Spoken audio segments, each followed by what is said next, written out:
Hey everybody, welcome back to the AP World History Modern live streams. It is Friday, May 8th at 5 o'clock. Remember, if it's not 5 o'clock here where you are right now, then you're not testing at 1 o'clock like our students are. So make sure you know your time zone and what time your AP World History test is on what day? May 21st. I'm here today with not just by myself in a PowerPoint, but with Mr. Logereau, the other teacher that you guys have been hearing from since March 25th. How's it going, Mr. Logereau? It is great. It is also 5 o'clock here because you and I share a time zone. Yes, something of many things that we happen to have in common. So how's it going, Mr. Logereau? How have you enjoyed doing your AP live stream since March 25th? You know what? I've loved it. It's been a lot of fun. It's been a lot of hard work, and we've put a lot of effort into it. And today's kind of bittersweet. Like, I'm gonna miss doing these every day. Every day at 5 o'clock, I got to go teach history, which is like my favorite thing to do in the world. Absolutely. The one thing that I've missed the most about it is just getting to see and work with kids and hear back from kids, but it's been an absolute blast. And I've loved hearing, I've had several students and even teachers email. I know they've emailed you, they've emailed me or found me through Twitter. And I've had a wonderful time getting to know some people, and it's been a great experience. And I also want to just take a second. I know you agree with me here, but we've had some amazing help from the College Board, including our two fantastic producers who you guys have never seen, but have done so much work to make this whole thing possible since March 25th. So a special shout out and thank you to Claire Lorenz and Kelly Stallnaker from the College Board, who have done so much work for us. Oh, they've been amazing. They've helped us out. They've made us sound and look pretty good during our lessons. So we appreciate it. That's a hard job to do. Mr. Logereau, on Wednesday, Kelly was so excited about working with AP World History students that while we were doing the DBQ, she actually spent the 45 minutes writing a response to the prompt. And at the end, she showed me a full-blown response to the prompt. So that's how excited everyone is to help everybody who's been watching these videos get ready for the AP World History test. All right, so let's do that now. We got to get into it. All right, so let's take some time and let's share with everybody some special tips and tricks and a brief content review for the AP World History test. Are you ready, Mr. Logereau? I'm ready. Let's go. All right, so we're going to start off by talking about the rubric and what are the specific tasks that students are attempting to achieve when they're writing their DBQ in the 45-minute time period that they're given. All right, so we've been over this before, but just another quick reminder of it because it is obviously extremely important. Remember, everything being asked of you in this rubric is the same stuff you've practiced all year long. They just change the point values around a little bit, but still, your essay structure, everything is going to be the same. You're going to start with your introduction, with your contextualization and your thesis. Okay, remember, contextualization. Let's think big picture. But you also got to take that big picture and bring it down to the specific topic of the prompt. All right. So don't just say, oh, during this time, the Industrial Revolution was happening or whatever it might be. Let's get it down to the specific topic of the prompt. That's the key there. And it really should, oh, sorry. No, go ahead, please. And it really should also connect to your thesis statement as well. And of course, your thesis statement is the answer to the prompt. Try your best to try and get two claims in there. I think that would be a really good thing to do, especially in case one doesn't really work out. You've got to kind of back up one there for you to get your thesis point. But the big thing that we've been harping on is make sure that your thesis is in your intro and in your conclusion. Because on Tuesday, when we were talking to the chief readers, they made an excellent point that, you write your thesis in the intro and it might be decent, okay. But then as you're writing your essay, your brain's moving, the little hamster in the wheel's turning faster and faster. By the time you get done with your essay, you have a much better idea of what the argument that you've made, but you really don't have time to go back and rewrite everything. That's fine. Rewrite your thesis in your conclusion. It's probably going to end up being better than the one you wrote in your intro. Absolutely. As I was talking to the chief reader and assistant chief reader yesterday, and even listening to you right now, I started to envision the idea of context as an upside down pyramid.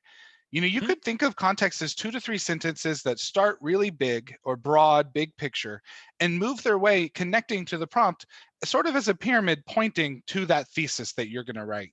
And so maybe that'll help students visualize exactly what their phrases and the sentiments of their sentences should be as they get more and more narrow towards the content of the prompt. Yep. And I also say, later on here, starting in a few slides, we're going to start doing kind of a big picture content review of history from 1200 to 1900. Some of those topics we mentioned in that big picture review would be perfect for your context, at least for the beginning part, as you get it down to the specific thing. Absolutely. Yeah. That's a great point. So the next couple points that we're going to remind you guys about are the points about providing evidence for your claims. Once you make a claim in your thesis, you want to take that claim and put it in a body paragraph, hopefully as a topic sentence. And it's not only is it okay, but it's good if the words and the phrasing in your topic sentence mirror the words and the phrasing in your thesis. Don't try to spend time thinking don't try to spend time being a thesaurus. You don't have to do that because that's part of the editing process when it comes to good writing, and you don't get an editing process. So you need to be clear and concise in making your claims. So the next point that we're going to remind you of is about mentioning 2 documents. Now, if you've watched our videos, if you're watching this video right now, that means you will get a minimum of a 1 on the DBQ. Nobody who's watched us has an excuse at this point because everybody can do this point. This point only requires you to talk about the documents, and it's the easiest part of the DBQ. So instead of the actual minimum of 0, if you've been watching our videos, you should have a slightly higher floor, which is 1 point. You can talk about 2 documents. So that should be encouraging for you. You already have a leg up on the competition. Well, you don't have competition. The competition is the DBQ yourself, but you have a leg up. But that's not your goal. Your goal is to do more than describe the documents. Your goal is to use the documents as evidence. That means that, again, they have to be connected to your claim. You have to use the documents to support your claim or prove the point you're trying to make. If you use 2 documents, you get 1 point. And if you use 4 documents, you get 2 points. The other way that you can earn points by providing evidence is to provide evidence from outside the documents. So here's my advice to you. Before you even look at the documents, brainstorm everything you know about the topic of the prompt. Use the strategy I showed you yesterday, UBOW, understand, brainstorm, organize, and write. Make sure you understand the prompt and then brainstorm everything you know. As you read the documents, cross out things from your brainstorm. What you have left there is going to be evidence from outside the document. All you then have to do is use that information to prove your point. But just like the documents, make sure that you connect it to the claim you're making. If it doesn't prove the point, it won't earn you a point. So that's an excellent point. The evidence has to go towards towards your argument, towards the topic of the prompt. So, Mr. Smith, a very important question. Should students mention Beyonce in their outside evidence? And really, actually, the question is, how many times should they mention her? How many times? If the question, the question is never, yes or no, did you listen to Beyonce or have you heard Beyonce or did you see the music video? The question is always, how many times have you? Yes. And here's the painful truth. While Beyonce is the queen of the world, she's not necessarily relevant to all of world history. So my advice to you guys is to use evidence that supports the claim you're making. That's the key. Make sure you support the claim you're making. All right, excellent point. And sadly, I don't think she's probably going to fit in any DBQ this year. Probably not, especially because remember, for our DBQ, we are only going to be able to have a DBQ up until 1900, and the content will not pass 1900. All right. And then remember, you got to do your analysis of the documents. So that means the sourcing. And again, we've said this over and over again, but situation, audience, purpose, point of view. And you're going to do that for at least 2 documents. Now, I would suggest if you have time, let's attempt it for 3 if you have time, because honestly, these are kind of harder points to get. And I've seen it plenty of times in grading TBQs for the College Board where a student attempts sourcing but doesn't quite get it. So try it for 3 documents. I wouldn't try it for all 5 because that's a lot to write and you don't have a lot of time. But remember, you got to identify situation, audience, purpose, point of view, but then take it a step further. The so what of it. Hey, this person's writing to the emperor. Cool. So what? How does that help you better understand the document? How does that, give you more insight into the topic of the prompt or help your argument? And again, don't feel like you have to just stick to situation or purpose or point of view, because a lot of times those bleed into each other. Something tells me if you start writing about an author's purpose, you're probably going to end up talking about their point of view as well, and that's totally fine. And then we've got the complex argument. Now, again, this is definitely the hardest point to get on this DBQ. It is an extremely difficult one to get, especially this year when you only have 45 minutes and you only have 5 documents as opposed to the usual 7. So my thought is you need to work on those other 9 points. All 9 of those points are well within your grasp. If the 10th one comes to you, if you have a complex argument that comes to you and you can write about it, great, go for it. But please, please, please do not stress yourself out about it. Don't freak out about it because you can't get a complex argument. You work on doing those other 9 things. You've been practicing it all year. You're going to do great. I couldn't agree with you more, Mr. Mason, about the 10th point. It's extraordinarily hard to do. And so it's definitely more important for students to work on the points that they've been practicing and that they know that they're capable of earning. And that's an important strategy for all students. We've told you guys before, don't come into this 45 minutes and say, I have to do everything. As you prepare over the next 2 weeks more independently, prepare and get great at what you are capable of and what you can do, and then go into the test planning on achieving those goals. If you set your goal for 7, then work really hard to get that 7 and try the other things. Don't give up on them, but don't stress yourself out over them. Don't spend 10 minutes reading one document if you only have to have 4 documents. The most important thing is that you keep going and do everything you can, and you don't get caught up on one specific key component. And the other thing I wanted to say is that I agree with you so much on the idea of how purpose and audience might bleed in with each other, or point of view and purpose. And I've been using the analogy for several weeks now that HIP and P, situation, intended audience, purpose, and point of view, are tools. And students can sometimes you have to use more than one tool to get a job done.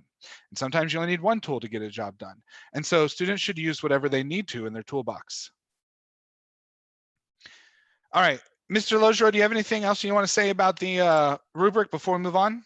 No, I think we've touched on it, and we've gone into these points in detail, each of them in different lessons. So if there's one you're still a little confused about, go back and watch the old videos. We've covered all of these, I think pretty well. And of course, you always have your teacher as well to ask any questions, any last minute questions you have.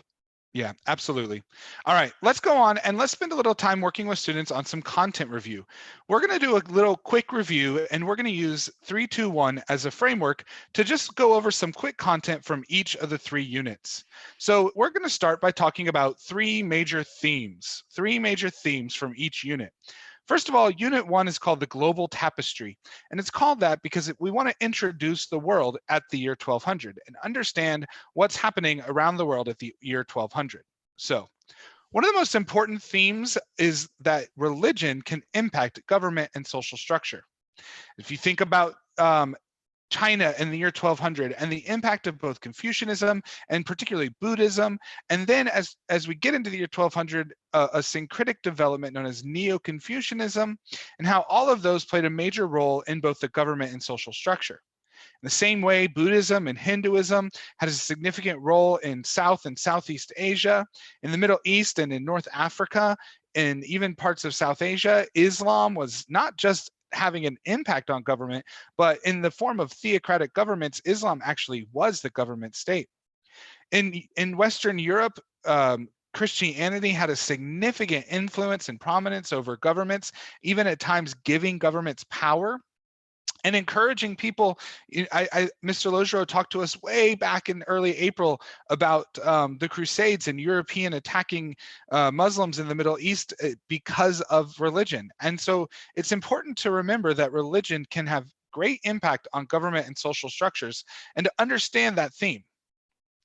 Another important theme is that states use various methods of control. So we learned about different kinds of states and how different states had different methods. We learned about decentralized states in South America, the Mexica people under the Aztec Empire. In Western Europe, we learned about centralized states. So we learned about taxes and taxing structures and tribute. And so different states can use different methods of control. By the way, also including religion, like you just mentioned in the first theme. So all of these definitely go together. That's a wonderful point. I thought so. Yeah, well, that's probably why you made it, huh? Okay, our third theme for Unit 1 is that technological innovations improve imperial economies. Technology is an extraordinarily important theme throughout world history. And oftentimes we tend to think of technology as like Zoom meetings and web cameras and headphones with little microphones on them that help you keep your hair and your massive beard under control. But the reality is that technology has existed from the beginning of time and has played a significant role in the development of states and economies throughout world history.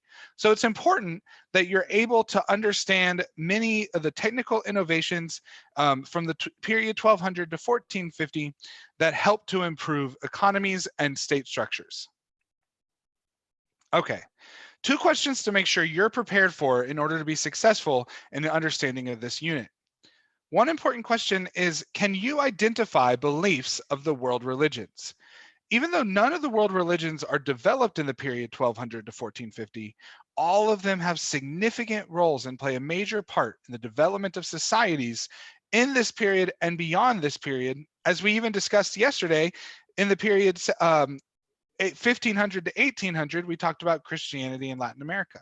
Now, all the way from 1200 to 1900, religion has a major impact. So it's important that you can identify the beliefs of these world religions. Mr. Logero. Yes, sir. Tell us one of the major world religions that students need to be familiar with for AP World History. Well, there's several, but Islam, Buddhism, Christianity, those are probably the big 3 that have the biggest impact here, especially when talking about state control and trade routes. Awesome. But one thought I had when you're talking about religions, and kind of you need to know the basic beliefs, kind of know how they started, but at the same time, remember for your essay, if the essay happens to be about Islam, let's say, for example, in this time period or after 1450, in your contextualization, that doesn't mean you have to tell us everything you know about Islam. You don't have to go back to Muhammad in the 7th century and where Islam came from and all of that. Okay. In fact, you may not want to, because that's not really connected to what the prompt is asking. So just be careful with that, is all I'm saying, because I've seen in the past DBQs about religion. There was one, actually the one that you went over yesterday with Christianity and the Americas, and I graded that one a couple of years ago on the AP test. And I remember students starting off their essays talking about Jesus in the 1st century, and it was, well, that's not really connected. Little disconnected, yeah. It's about 1,500 years too early there. A little bit too early, so be careful with that. Absolutely. Make sure that you're keeping your information within, when it says before the prompt, it doesn't mean forever before the prompt. It means immediately before the prompt. That's an important thing to remember. Another thing that I want to point out here is it's really significant for us to understand how these religions change over time. And that's a part of understanding their beliefs. Okay, one more key question here that we want you to be able to answer about Unit 1. Are you familiar with key state systems in each region? Unit 1 is really all about understanding the states around the world. And when we say state, we mean government. How do governments work? I graded the essay last year about state actions, and way too many world history students thought that the word state meant something like Texas. That's not what this word state means when you're reading an AP World History DBQ. When you're reading an AP World History DBQ, the word state means governments. What are major governments, empires, city-states? What are they doing? What are their actions? Now, to be clear though, Mr. Smith, a lot of people in Texas do think that we're our own country, and we act like it, yes. They might think it, but not. It doesn't make it true, yeah. And you and I have been really good this year about, or this last month or two, not talking too much Texas pride. We haven't mentioned the Alamo at all, even though that is something that everyone should remember. That's true, and I've been doing my Zooms in front of this world map, but I could have been doing it in front of a Texas flag. So I haven't worn any of my Texas shirts. So I agree with you. So I want you guys to remember and look at some of the state systems that existed at the beginning of 1200. Not just the major empires like the Islamic Empire or the Chinese Empire, but some of the smaller states too. Some of the states that really tested my ability to pronounce things, like some of the Hindu or Buddhist states of South and Southeast Asia, like Srivijaya. You attempted it. I'm not even going to attempt it. No, yeah, I'm going to let you do that. Like Khmer and or some of the states in the Americas, like the Mexica Aztec people, or the Inca state, or the Maya city states, and even some important states in Africa, like Ethiopia and the Great Zimbabwe. It's important that you understand these significant states and some of their characteristics that existed. And if you don't, take some time to go back and watch our Unit 1 videos, or get in your textbook and dig into that period 1200 to 1450, and make sure you have a clear understanding of the world as it existed in 1200. Okay. There's one important fact that we think everybody should know, which is that Buddhism and Islam both became major religions throughout Africa and Asia through their spread on trade routes. And I will say, can I add one more thing into here too? When talking about these different states, when you're studying, don't feel like you need to study, okay, I'm going to study the Islamic states, then I'm going to go over to East Asia and look at Chinese dynasties, then I'm going to jump to the Americas. Instead, let's think about the idea of states in general. Because Smith, you pointed out that every state has some form of taxation. That's how they get their money, right? Yeah. Most states have some sort of established religion that they're going to use to help govern. They've all got some kind of military system. They have to protect themselves. If you understand those kind of big picture ideas, then when you start plugging in the details about individual states, it's going to make your life a whole lot easier. So make sure you understand these big themes that we're talking about right here, and then you can plug in the details as you go through. Yeah. Okay, Mr. Loshiro, before I go on to the next slide, I have to let you know that we spent about double the amount of time we planned to on this slide. So we want to be a little bit more mindful. Maybe I should say on my slides, I want to be a little bit more mindful, but that's just Are you telling me that we put 2 history teachers on a video and they talked way too much history? It sounds crazy. It sounds like that's what happened. We don't have any kids here to remind us about the bell. No, they're not. No one's staring at the clock as far as we can tell. And I will go quicker, except this is the unit on the Mongols. Yes, and his favorite unit, everybody. Well, okay. May I just say something real quick here? I had a couple of my students at Pflugerville accuse me of, when we set up the schedule for these courses, they accused me of setting it up so that I could teach about the Mongols and I could teach about the Enlightenment, because I did. But I was going to say they were right. They were 100% right. It is something that I would do. Mr. Loshiro set the whole schedule, you guys. I tried, and he told me no, and we hadn't even met yet. Wow. Oh, man. It's true. Character assassination. No, it is something that I would do. Don't get me wrong. But in this case, it just was a coincidence. Nope. But I won't spend too much time talking about the Mongols. And actually, my kids, you're right. My students always accuse me of talking way too much about the Mongols. They think it's my favorite subject. Actually, I'm going to say this, though. My favorite topic in world history is kind of looking at these big picture things like you just talked about, systems of government, economics, social systems, and how similar they are across the world. Anytime we talk about world cultures, we always talk about the differences. But I'm like, you know what, though? Humans across time, no matter where they lived, shared a lot of the same experiences, good and bad, right? And there's been a lot of shared experiences in the human world. We need to keep that in mind too. But you're right, we need to move on because I could go off for a while on that. But Unit 2 is all about long distance trade. You have probably figured out this year that long distance trade is an extremely important part of this course. When I first started, I didn't realize how important long distance trade was to the course, but I figured it out very quickly, and you probably did as well. So, a couple things here. Notice we're talking about just 1200 to 1450. So we're right before the Columbian Exchange.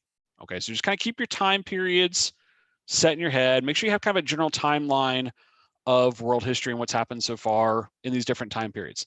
In fact, remember, you can use your notes this year. You might want to make yourself a timeline, not super specific, but just kind of general moments in history, big turning points in history. But you need to think about long distance trade. You need to think about how governments sponsored long distance trade. You know, building of the Grand Canal in East Asia, or certain taxings to build roads in different areas. You need to understand the consequences of people coming together in trade. And we've talked about all these. Spread of religion, spread of disease as well is a big one. Spread of cultures. When we talk about technological innovations, make sure you know specifically when certain major technologies came about that help people get from point A to point B faster and, you know, with goods, whether it's on land or on the water. And then, Smith, you already mentioned, you know, syncretic religions. Make sure you can see some examples of that as well. You know, think about, you mentioned Neo-Confucianism already. Think about Sikhism as Islam and Hinduism begin blending together in South Asia. But whatever you do not forget the Mongols. Okay, remember, we talked about all the state systems in Unit 1, and the Mongols took out a lot of them. Yeah. Kind of resets the board, yes. But the biggest thing is the increase in trade across Afro-Eurasia, especially on the Silk Roads. Again, the Mongols helped to really increase the amount of traffic there, and that led to more connectivity across Asia and into Europe and Africa, as well as the spread of diseases like the bubonic plague. All right. As we move into Unit 3, we're moving into a new time period. What we mean by time period is that historians often divide up periods of time according to thematic or things that are happening that are similar with one another. And so this time period is marked by two different types of empires, the land-based empire and the maritime empire. So the land-based empire is what Unit 3 is all about. I'm going to also take a moment and pause here and let you know that when we talk about contextualization, these, oh, I forgot it did that. Hold on, let me do this. Look at the bottom of this screen here, and I want you guys to see that the units have titles. Look at that artwork. Man, can I draw on a mouse pad? The units have titles, and the unit titles are extraordinarily helpful in you coming up with context, because that's what a title is. A title creates context. And so if you can think about something happening in 1200 to 1450, networks of exchange could be usable for context. Just like in the period 1450 to 1750, the idea of land-based empires, the spread of land-based empires and the creation of land-based empires could be context. It's not a guarantee, it's just another tool in your toolbox. So, as you're thinking about Unit 3, I want you to think about three main things about these land-based empires. The first one is, how did they expand, especially what technologies helped them expand? The second one is, how did they rule? And particularly, how did they, and this is in the questions part, how did they rule over diverse populations? Think about the Ottoman Empire and the Mughal Empire, and how in both cases, Muslim rulers ruled over people of different religious and ethnic groups. I also want you to think about the fact that during this period, there was lots of conflict in belief systems. The Protestant Reformation took place in Europe, which radically shifted not just the religious landscape of Europe, but also the political landscape of Europe as well. And also the Safavid Empire, another major land-based Islamic empire, and their religious-based conflicts with the Ottoman Empire. Also, during this period, just like the period before, the development of new syncretic religions, most particularly in regard to land-based empires, the creation of Sikhism, a mixture of Islamic and Hindu beliefs in the Mughal Empire in South Asia. So, Earlier, I said that when you want to think about the technologies that help states expand, well, one of those most significant technologies is gunpowder. And that's why states like the Mughal, Ottoman, and Safavids are all referred to as gunpowder empires because they were so important in the development of state expansion in Unit 3. Mr. Lojro, do you have anything to add here? No, I think it's perfect. One thing I've been kind of like pondering as we've been talking about these different units, you'll also be careful that these units are not, what's the best way to put it? What am I trying to say here? That they're not self-contained. Although that they're not self-contained, right? We need to think about the tapestry of history, like Unit 3 and Unit 4 they're about to get to are happening at the same time. You need to understand those connections. And that events and empires we talk about here will continue after 1750. The Ottomans are going to last for another 150 years after 1750, right? So just be very careful, especially on the DBQ, because you're going to have a time period. Somewhere in the prompt, there's going to be a time period you're supposed to write about, and it maybe will not line up with these exact years. In fact, a lot of times it doesn't. It probably won't. That's a good point. Won't. So be very careful with that. And again, that's why I'm thinking about kind of make sure you have a timeline either written down or in your head of these major events, these major empires, things like that. And just remember, Mr. Lojro, yes. Do you remember your time period from Monday? Do I remember my time period from Monday? Oh, yeah, from the DBQ? 1750 to 1900. Okay, so yours did line Mine up. Did actually, yes. Mine was 1500 to 1800, so it did not line up exactly. So correct. Okay, why don't you do our quick review for Unit 4, the Transoceanic Interconnections? Okay, so for Unit 4, the biggest thing is, hey, Columbus sailed the ocean blue in 1492, right? And remember, every time you talk about Columbus, you got to do the little, you're on a boat and water like you learned in elementary school.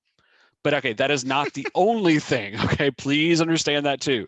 When we're talking about European expansion, people always think of the Americas, but as we talked about, we also see a lot of it in Africa and South Asia and Southeast Asia around the Indian Ocean. So you need to think about the technological innovations that allowed for state expansion over oceans. You need to definitely think about the Columbian Exchange. Y'all remember that map that your teacher showed you, right? With all the animals and plants that went this way across the Atlantic and all the animals and plants that went this way across the Atlantic. You don't need to know every single one of those plants and animals and diseases and all that, but make sure you can give some examples. Okay, foods, animals, diseases. What's that? Sorry. I just was thinking about the technological innovations that you were talking about. And, a lot of students, I think, make a mistake and think that these are innovations that Europeans have created. And the truth is that these are innovations that come from cross-cultural connections with Asian people that Europeans have gotten and actually helped inspire them to want more of what Asian people were creating. So was there anything that happened before 1450 that helped those cultural connections across Asia? I think anything? I think you might be referring to the Crusades. That is one thing you could refer to. Sure. And maybe then after that, you're referring to the spread of a major Asian empire known as the Mughals. Oh, not quite the Mughals. No, you mean the Mongols, don't you? The Mongols. Yes. Yeah, so it's important for students. It's important for students to remember that those technological innovations, for the most part, were not European creations, but they were in fact innovations that Europeans made and on Asian creations. Exactly. But again, and like I was saying, actually, in a serious point that I was saying earlier, make sure you understand the connections between these units. Okay, Unit 4 does not happen by itself, right? 100%. Keep that in mind. So yeah, an excellent point though, Smith, too, about bringing up those technologies and where they came from. But the biggest thing from this unit is, yes, European states moving into the Americas, especially Spain, building large empires there through the use of firearms. That again, you're right, those technological innovations that came from Asia, and then also the spread of diseases like smallpox. Again, Europeans arrived in the Americas, and it, numbers vary, but it was somewhere around 80-90% of the population that died off from diseases. So yeah, it became pretty easy for those armies to conquer that area. All right, are we ready for Unit 5? Let's do it. Okay. All right. So Unit 5 is called the revolutions, and it's referring to two sets of revolutions known as, first of all, the Atlantic revolutions, which were inspired by the Enlightenment movement, and secondly, and most prominently, the Industrial Revolution. The Industrial Revolution is, I think, one of history's three most significant changes, and changed nearly everything about the way the world worked, about societies all over the world. Even societies who didn't experience the Industrial Revolution were affected by the Industrial Revolution as they became colonized, and as they played a role in the development of raw materials for the Industrial Revolution. So one of the most important things for you to understand here is the ideas of the Enlightenment and the effects the Enlightenment had on the way people thought about the world and how they thought about politics and economics. It's also important for you to understand the technologies behind the Industrial Revolution and how they changed society, government, and economics. Different states had different roles in the industrial process. In Europe and in the United States of America, states did not take direct action for the industrial process, but they did create policies that protected business people and made industrialization possible. However, in places like I didn't mean to say Mexico, like Russia and Japan, states took more direct roles, but to varying degrees of success over the industrial process.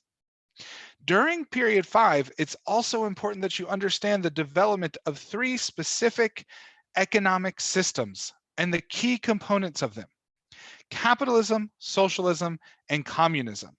Though socialism and communism are more alike, it's important that you understand that these three systems of economics operate on a spectrum about government involvement and private property.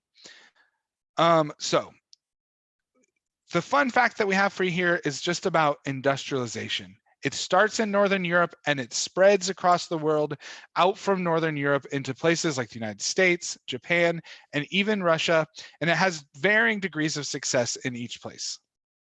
Mr. Lojo, do you have anything that you want to add on Unit 5? No, I think you hit it all. I will say when it comes to those, political Atlantic revolutions, so we think of the American Revolution, the French Revolution, the Haitian Revolution, the revolutions of South America, all those are occurring in the late 1700s to early 1800s. And it's interesting that we're seeing that around the Atlantic Ocean, but then we're about to get into the Industrial Revolution and the effects of the Industrial Revolution, i.e. imperialism. So we're starting to see those empires that we thought were crumbling in the Americas are expanding in other parts of the world. Awesome. So again, kind of make sure you have your timeline of when all that happened. So that's a perfect segue into our quick review for Unit 6. Unit 6 here is the consequences of industrialization. Whoops, take it away, Mr. Logero. Yeah, wait. All right, so again, Unit 5 is about industrialization. Unit 6 is about the consequences, the effects of industrialization. So yes, they definitely go together.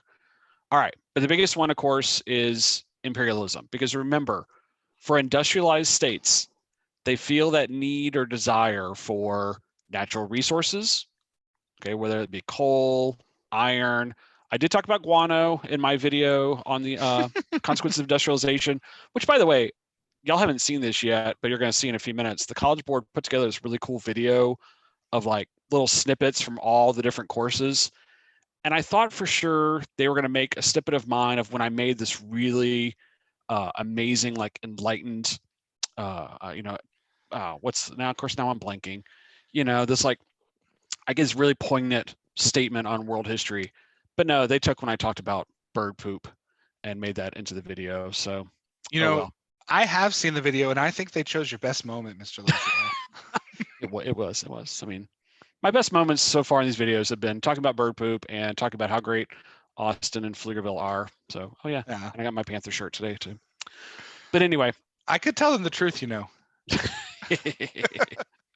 So make sure you know about imperialism. Make sure you know kind of where that happens, where you see spread of imperialism into Africa, into South Asia, but also think about economic imperialism. For example, what we see in China with the Opium Wars and the spheres of influence of how China was carved up between European states and Japan as well. So again, when we talk about those two questions, you obviously need to think about how states were expanding, but also consider how do the people in those areas deal with it as well. Of course, we spent an entire DBQ on Monday and Tuesday talking about that. All right, excellent. So let's go on and let's just give everybody a few tips and ways to prepare over the next 2 weeks to actually get ready for the AP test, some of the logistics of it all.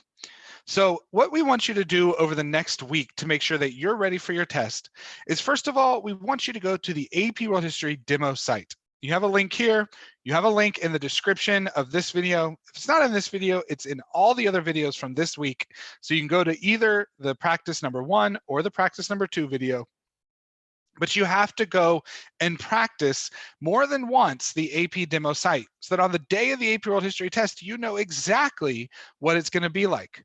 As the chief reader, Dr. Jody Eastberg told us yesterday, you have to hit the submit button. If you do everything else and you don't hit that submit button before time runs out, it's all for naught. You have to hit the submit button. So we also want you to prepare for how you're going to take the test. There are 3 ways that you can submit your material. You can do it on your laptop or desktop, and you can type the answer in a Word document, Google document, Notespad, or something of the sort, and copy and paste it into the field, the submission field on the website. That's option number 1. I think if you can type, that's the best option. If you're not a strong typer, that might not be a good option for you. But if you can type, I think that's the best option for you.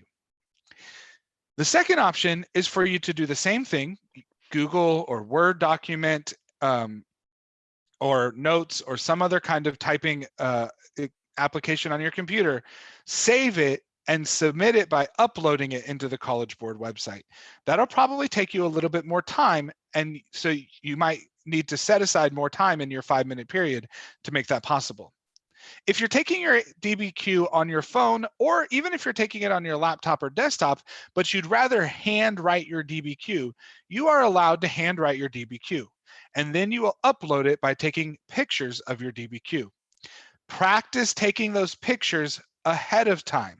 And honestly, make sure that your parent or even your grandparent can read the pictures. Send it to them in an email and make sure they can read it. Don't take your picture from the side, take it from above, make sure there's lots of light, so that way it's a strong picture that can be graded. And remember, if you're handwriting, you cannot write more than 5 pages. We also, and actually, yeah, one more thing too. If you're taking multiple AP tests, which I know a lot of you are over the next couple of weeks, feel free to change up how you do it as well. Like if you're going to take a science or math test and you'd rather write those things, that's totally fine. But then when you get into English or history and you're writing essays and long answers, you want to type it, that's totally fine too. So you can change it up for each test, but just make sure you practice any method that you use. Yeah, that's a wonderful point. The key is make sure you have 2 weeks now. Make sure you practice. So we want you to start organizing your notes now. If you plan on using notes or even a textbook on the test, organize those notes. Use sticky notes to mark key pages that you think might be important. Put them in order chronologically. Mark themes that you think are important. Organize your notes and make sure you are not using a shared drive. Even if your teacher is helping you to collect your notes before the test day, download everything onto your own device so that you're not accessing a shared drive during the test. Because once you take that test, once you start that test, communicating with anyone else is against the rules and could mean forfeiture of your score. So do not access a shared drive during the test. Make sure you have your own possession of any notes that are made through study notes before the test. Finally, make sure that you're able to get on your AP Classroom website. In your AP Classroom account, you'll find important information like your 8-digit AP ID.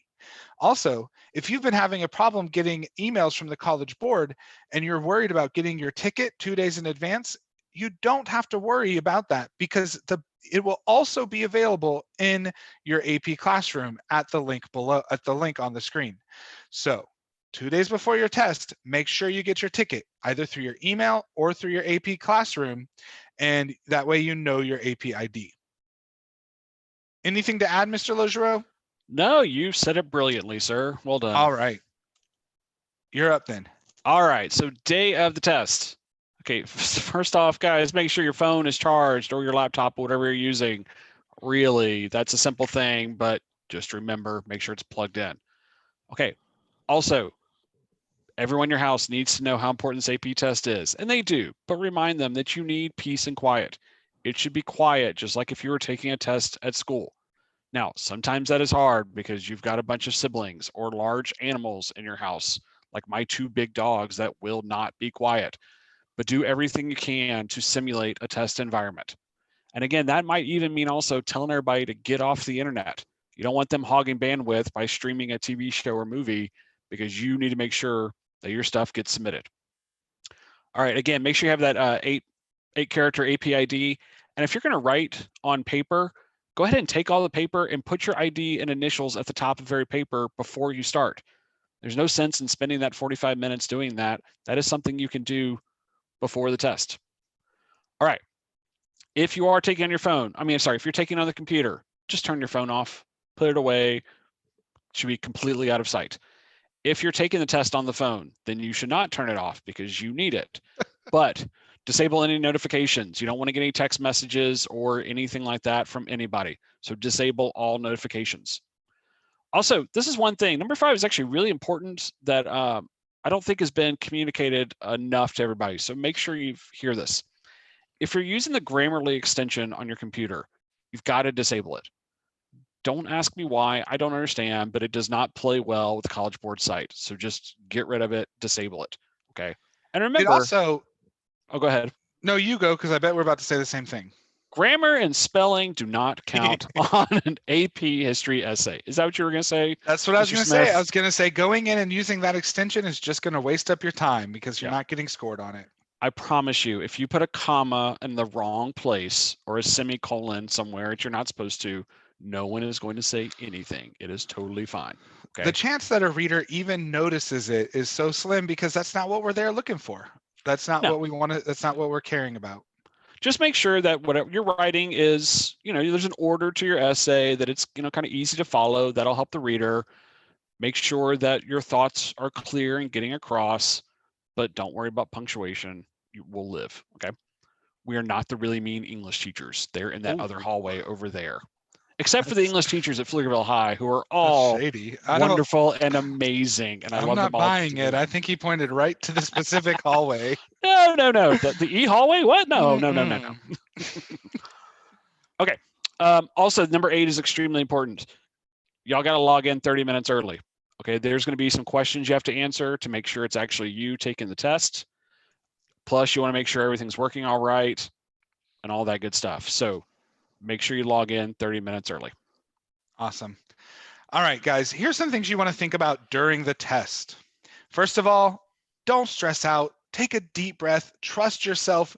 You've worked really hard. You've done a phenomenal job. You've been with us every day since March 25th. You've been with your AP teachers every day since August or September, whenever you guys start in your state. So just trust the work you've done and don't get in your head about the importance of the test. Take a deep breath and focus on what you can do in the moment. Use the strategy U-bow to get your planning together. Understand the prompt, brainstorm, then read the documents. Organize what you've learned and write. And don't forget, get to the W. The W is the most important part because we can't grade the U, the B, or the O. We can only grade the W. Don't forget about your timer. There's no announcements or there's no one telling you how much time is left. You need to remember about the 45 minutes. And don't forget that when you get down to that last 5 minutes, you can keep writing and finish up, but give yourself enough time to submit, because if you don't get your material submitted, it will not be graded. Don't even think about talking to anyone, texting anyone, even using old school technology like the industrial era telegraph.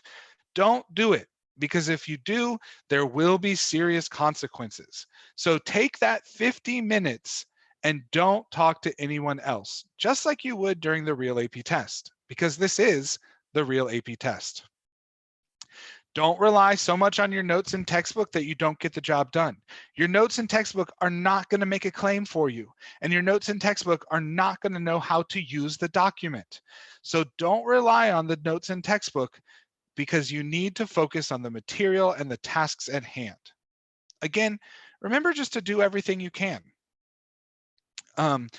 And finally, once you have submitted your work, take a minute to congratulate yourself. You've had an incredible year, you've done an extraordinary feat, and you deserve a reward just for the work that you've done and the effort you've put into it. So take a minute to give yourself some congratulations. Smith, what would you do at the end of the test? What is your way to congratulate yourself? Are you doing the fist Well, pump? Are you clapping? Are you cheering? I'm actually going to stand up and do a little dance, just like get some energy back into my system and do a little dance, maybe some single ladies choreography, maybe I'll do some get in formation choreography, I don't know, but okay, you're begging me to ask you. We need to see this then, obviously. I know, and that's just teasing part us of the here. that's part of the mystery. I did give you a little bit of this, so that's about all you're going to get there. See, I'm going to do like the end of the Breakfast Club and just kind of put the hand up and like a yes, and walk out. So that's my thing. There won't be much dancing. For those of you watching this video, The Breakfast Club is a movie from the 80s about different teenagers who fit into different cliques and get together in detention. So for those of you guys who are watching the video, that might be a document on a future DBQ. Not too far in the future, though. Wow. Thanks, Smith. I appreciate that. That's great. I wanted our audience to know. You're right. I'm all right. Mr. Lojro, what can students do if they have a problem or something goes wrong? Okay. Listen, we're dealing with technology. Things are going to go wrong for some people. Hopefully not for you. Hopefully everything will be great. But the College Board is well aware that, things happen. Y'all saw on Monday when I tried to start the DBQ with y'all, my computer went crazy. So, it happens. We know. Couple things here though. If you use something small like, oh no, I closed the browser and the window got closed, that's fine. You can open it back up, log back in like you did at the beginning, continue on the test. Now, the timer is going to keep moving. Okay, just closing the browser is not going to pause the timer. But if it's only 30 seconds to a minute or whatever, you'll be fine. But if there's a bigger issue, your internet goes out, something like that, you need to immediately go to the College Board site here in number 2, the cb.org/request makeup. And then once you submit that, you will have the opportunity to take the retest in June. Okay, so just understand, don't freak out too much. There will be a chance for a retest, but you've got to contact the College Board. And I would also let your teacher know or the AP coordinator at your school, keep them in the loop as well, just to make sure everyone's aware of what happened. Okay, but that is only for like massive technological failures. That does not count if you're writing your essay and you're writing and you forget to hit submit or you hit submit too late. Okay, unfortunately, that's not a reason to get that retest in June. This is only for if something goes wrong, drastically wrong the day of the test. Okay. So I have one last tip for everybody. You've heard me say it, I think, since the very beginning, and it's very straightforward. Do everything you can. When we get to take the test at school, I make every single one of my students say this to me before they walk into the testing room, because I want you guys to understand that this test is not about doing everything, and it's not about being perfect. This test is about going in and showing just how hard you've worked, and just do everything you can, and then leave it in the testing room, or in this case, leave it on your desk or in your computer or on your phone, and understand that you've done the best you can, and that's all anybody asked from you in the first place. Mr. Lojro, how about one last tip from you? All right, my last tip. Oh, y'all read the sourcing line of every document. Please, please, please, please read the sourcing line. It's going to give you so much information. It's going to help obviously with, sourcing, but it's going to help you to better understand the document. And just remember, guys, a lot of times when you look at the person writing, you're not going to recognize the name. They don't use famous historical figures in these documents oftentimes. Sometimes you'll get one you recognize, but most of the time you won't. And that is totally, totally fine. But if you look at the sourcing line, you figure out where that person is when they're writing. You figure out if they have maybe some sort of position in the government, or maybe they're a commoner, or you figure out the time period they're writing. That is a ton of important information that you need to have to be able to do your sourcing, but also to be able to understand the document. So make sure you read the sourcing line first before you even read the document. All right. We have one last statement of good luck to all of you guys. Please remember to go about doing your going to the practice site. And if you have any questions, please reach out to your own AP World History teacher. They've been working hard to make sure they understand the process and that they're with you guys. Yeah, and listen, also, we know this has been an insane semester, okay? It's been insane for us. It's been insane for y'all. It's been insane across the country and across the world. We definitely understand that. We know that there have been problems that you've had to overcome, okay? And some of y'all, talking to some of my students, had some very serious issues over these last couple months with family, and we completely understand that, and the College Board understands that as well, okay? So please just do your best with this. You've worked hard all year. You're gonna do great, okay? Plus, think about it this way, and the good news is you've been listening to two crazy bearded guys from Texas talk for the last month and a half on the internet. What could possibly go wrong now? I mean, you're gonna do great, right? No, but seriously, y'all have worked your butts off all year. You got this. All right, guys. Mr. Logereau and I just want to take one last chance to say thank you to everybody who's participated in this session.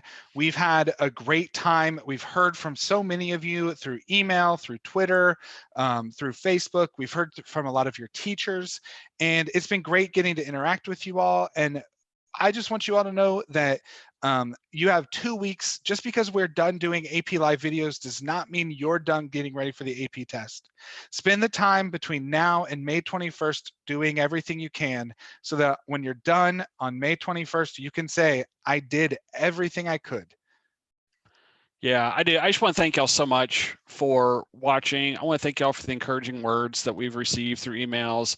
It means a lot to us. My goal when we first started doing this was, obviously, I want to help you review for your AP test. I want you to do as best as you can.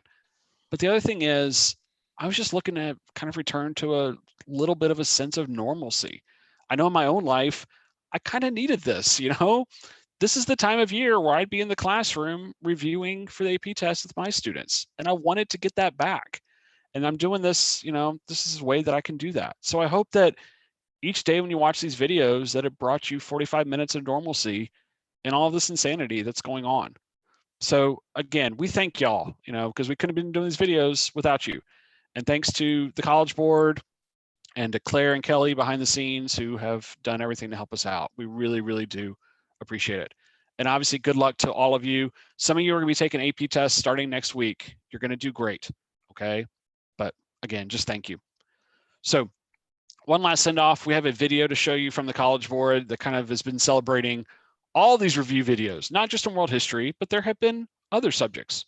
Smith, did you know there are actually other AP tests out there? There's other subjects? Well, I mean, obviously they're not as important as world history. We all know that. That's a joke. That's a joke. All of your AP classes are important. Man, all of your he AP started tests off insulting English only, and now he's insulted just all everything. other subjects. But I'm just saying, All right. World history is kind of a big deal. So again, enjoy the video. Thank y'all so much.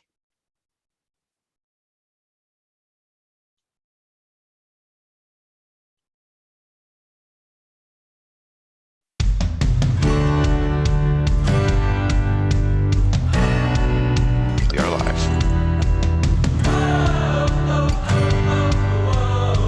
So we're going to walk you through everything you need to know, and you're going to have it. And so, May the 4th be with you. Continuiamo anche il nostro giro per l'Italia. You Are Local Lunatic shared this via Twitter. I'm really, really grateful for @JacobsPhysics and @Mr. JB Physics and just @College Board in general for doing so much for these AP exam reviews. I actually get stuff a lot more than I did before COVID happened, and I'm just really, really grateful for that. Smiley face. All right, so we're talking about the overall big picture of period 4. Here are some things I just want you guys to remember. KOA shared on TikTok AP English Zoom streams are my only social interaction right now. Hashtag FYP, hashtag isolation, hashtag AP English. They would send large ships of laborers just to collect the guano and get on the ship. Is collect the right word? Do you mine guano? Do you excavate it? I don't know what the verb is there. I'm supposed to be using. And we're going to be focusing on tone. Specifically, how do you read and interpret tone? Karen Tabola Moore on Facebook shared, my students have enjoyed the AP Latin videos with Jeannie Luangu. Since I can only give a live Zoom class twice a week, this has been a great support. Or I could say I want my lawyer and they have to get me my representation. But, and here's our but for today, that is going to sacrifice the abilities of the community. Am I sharing the slideshow right now? Nope. Nope. If you are, I can't see it. Utkarsh Kali shared on Twitter, thank you for the helpful AP classes on YouTube. My preparation for AP Calc VC has become so much easier and efficient. So I drew this like 4 o'clock this morning. So it's not beautiful, but I think it gets the point. You turn over another card and they get compared and that person would win. Tell me if you do it differently, Mr. Schultz. Nope. The more that you can find that connection within yourself, within the character, I feel like you write the character with a lot more depth. Learning about the economy is important, and I wish more people did what you're doing. My advice to all the students out there, whatever it is you choose to go into, make sure that it's a passion that burns in your belly. I learned so much working in local government about public service. It teaches you that it's 24/7 and that you have to learn to listen. I am someone who believes in following your passion, right? And working hard. And if you kind of find that there's something out there that you think is a need in the market and no one else is making it, then maybe you have to be a little bit creative. 11th grade US history is the reason we're talking, because I don't think I would have picked up Ron Chernow's biography of Alexander Hamilton if I hadn't written a paper on Alexander Hamilton in high school. Asia K3 shared on Instagram, I'm so glad he came. He's the reason I was able to get more interested in US history, and I always listen to the Hamilton soundtrack when studying for APUSH. Emoji. We have a message here from Girleen from Instagram. She says, definitely worth waking up before noon. And so you just connect your battery to your magnet like this, and then you get copper. Ta-da! Look at that. That's amazing. When we're ever going to need calculus? You'd be surprised. I mean, you might make videos and then calculate like the breaking pressure of Thanos' abdomen if Ant-Man were inside it. This one hit close to home. This is very special for me. Mr. Walters teaches in Managua, Nicaragua, and that's where I was born. And I want to say hello to all the students out there. Lyra Matt tweeted, I watch every AP Lit video. They're so helpful, especially for students whose first language is not English. Ms. Barber and Mr. Carler's enthusiasm and passion inspired and encouraged me not to give up. Miren, Julia de Burgos nace, es todo un mito en la littérature caribeña. Pour souligner encore ce qu'on essaie de faire, on veut expliquer des idées et des opinions. Mrs. Lowe shared on Twitter, these videos are excellent. They do a great job of reviewing mixed material with an awesome job of presenting new material. 好，下面是 cultural presentation。抱歉让大家坐着哈，但是这个很重要。今日も一緒に日本語を頑張って勉強しましょうよ。はい、それで。Chanel Kernander said on Twitter, love Mr. Escobar and Miss Barber's videos for my AP Lit students. You two are awesome. Tuning in live from Houston, Texas. What'd you say for Dabo? Did you answer what that means? Yeah, future. I will give. Just as Gandalf parted ways with the hobbits before they undertook the scouring of the Shire, the time is almost here for Josh and me to sail into the West. Thanks for showing up every day and reviewing the course with us. And remember, on the exam, sound like you've taken the course. Be specific and be scientific. It's been a blast working with you all spring. And like I said, this chapter of your life isn't over. You now have a chance to rewrite. Thank you so much for watching Mark and me for these last 30, I don't know, however many sessions we had. And if it weren't for you, we wouldn't have had these sessions. Well, thanks for watching. And one final piece of advice.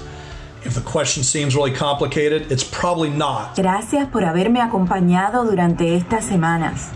I just want to say thank you to all the amazing AP Statistics students out there that have been following along with us for the past 6 weeks. Thank you so much for watching. We really appreciate it and hope these videos have helped. Hearing from you and seeing the pictures that you've sent us of your pets, thank you so much for tuning in. Thank you to everyone for watching, for tuning in, for continuing your educations. Best of luck on your exams. You've prepared, you're ready, do your best on this exam, and then congratulate yourself no matter what you get.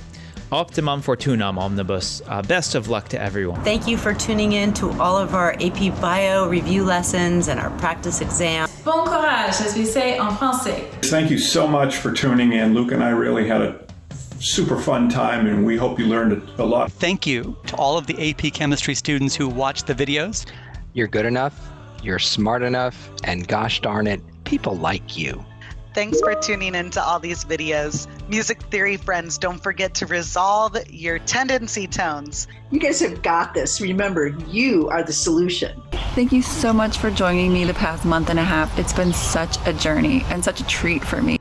Hey, thanks for watching the last 6 weeks, especially the calculus crew. You guys are awesome. You are excellent. You are brilliant. I really, really enjoyed our time together, and I know you guys are going to rock that exam next week. Just remember that you have worked your butts off this year.